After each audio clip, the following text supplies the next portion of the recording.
তুমি কি কখনো দেখেছো সেই মানুষগুলোকে যারা কিছুতে কিছু নিয়ে ভাবে না? কোন নতুন সিনেমা রিলিজ হচ্ছে, কোন গায়কের কনসার্ট হচ্ছে অথবা কোন নতুন গেম বেরোচ্ছে, তাদের কোনো গার্লফ্রেন্ড নেই, বন্ধু তেমন একটা নেই, তারা বাবা মায়ের কাছেও কিছু চায় না, না PS5, না আইফোন, এমনকি একটা বাইকও না, শুধু একটা সাধারণ সস্তার ফোন।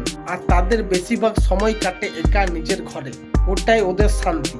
বাইরে মানুষে ভাবে ওরা কিছু চায় না, ওদের কোনো অ্যাম্বিশন নেই, কিন্তু সত্যি হলো ওদের ভিতরে লুকিয়ে থাকে সবচেয়ে বড় স্বপ্নগুলো।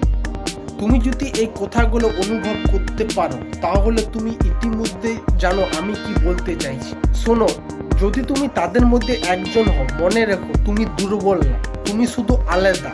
তুমি একটুকু আগেই বড় হয়েছো, তুমি দুনিয়াটা একটুকু আগের থেকে বুঝে ফেলেছো। হয়তো সমাজ তোমাকে বোঝে না, হয়তো তোমার পরিবারও না, কিন্তু চিন্তা করো না, তুমি এক ধাপ এগিয়েছো। তুমি কেবল সময়ের আগে পরিপক্ক বা যাকে বলা ম্যাচিওর হয়েছো।